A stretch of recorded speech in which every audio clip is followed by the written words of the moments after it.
Hello students, एडुविला point channel में आपका स्वागत है। तो कैसे हैं आप लोग और आपकी पढ़ाई कैसी चल रही है, कमेंट बॉक्स में ज़रूर लिखिएगा। चलिए शुरू करते हैं आज की वर्कशीट। और आज की वर्कशीट है क्लास 5 के मैथमेटिक्स की वर्कशीट नंबर 162। आज के वर्कशीट में हमारा लर्निंग आउटकम होगा to be able to compare unit fraction. Suman और कमल के मामा जी उन्हें एक जैसी 2 चॉकलेट देकर गए। उन्होंने थोड़ी थोड़ी चॉकलेट रोज खाने का सोचा ताकि कुछ दिनों तक वे इस चॉकलेट का स्वाद ले सकें। कमल ने अपनी चॉकलेट के 4 हिस्से किए और उसका एक हिस्सा रोज खाता है। सुमन ने अपनी चॉकलेट के 6 हिस्से किए हैं और वह भी उसका एक हिस्सा रोज खाती है।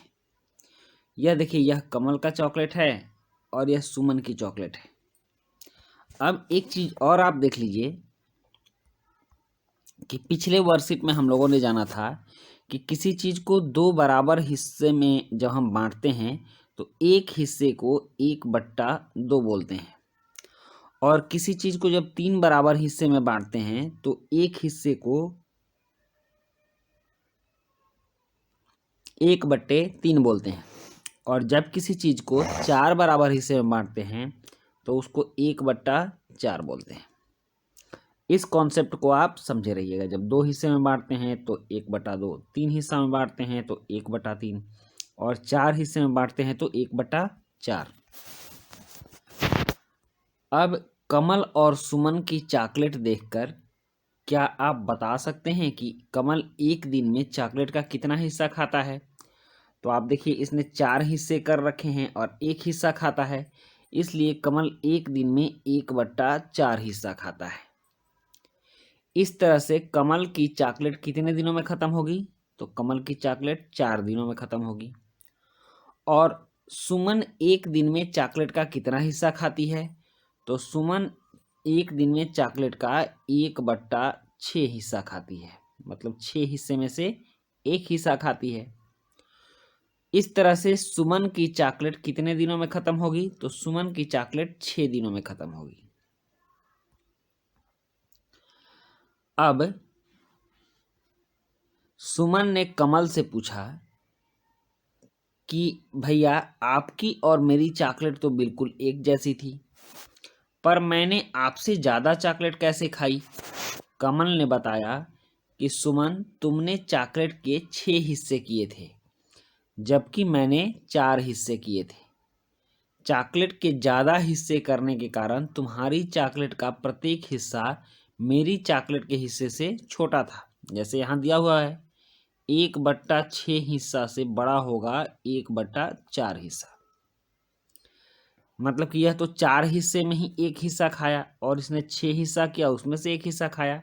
तो आप यहाँ पिक्चर में देख भी सकते हो कि यह 1/4 हिस्सा वाला बड़ा है 1/6 हिस्से वाले से। तो कमल ने बड़ी बड़ी चॉकलेट खाई, बड़े हिस्से खाए, और इसने छोटे हिस्से करके खाए। तो इसका मतलब ये हुआ कि 1/6 से बड़ा होगा 1/4।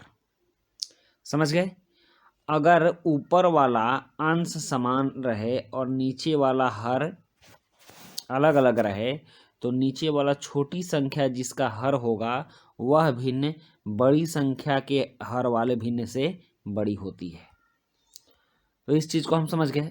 अब कमल ने सुमन से बड़ी भिन्न बताने को के लिए कहा, आप भी सुमन के साथ बड़ी भिन्न पर गोला लगाइए। तो देखिए, जैसा मैंने आपको समझाया है कि यहाँ 1/4 है और 1/6 है, तो 1/4 बड़ा होगा 1/6 से, और इसमें 1/5 और 1/4 है तो 1/4 बड़ी भिन्न होगी 1/5 से। फिर यहाँ 1/3 और 1/2 है, तो 1/2 बड़ी भिन्न होगी 1/3 से, और यहाँ 1/12 है और 1/5 है, तो 1/5 बड़ी होगी 1/12 से। उसी प्रकार 1/9 से बड़ा होगा 1/4। तो हमने समझ लिया कि कैसे बड़ा होता है। उसके बाद इस कार्यपत्रिका के अभ्यास के लिए अपनी कक्षा की गणित के अभ्यास पुस्तिका में से पृष्ठ संख्या 91-92 भी कीजिए। और अभिभावकों के लिए सुझाव है कि बच्चों को घर में पाई जाने वाली ऐसी चीज़ों के बारे में बताएं जिन्हें हम बराबर भागों में बांट सकते हैं, जैसे रोटी, सेव, अमरूद।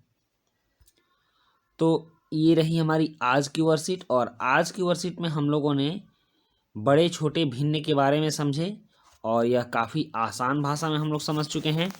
तो बच्चों, इसी के साथ आज की वर्कशीट समाप्त होती है। मिलते हैं नेक्स्ट वर्कशीट में। Thank you.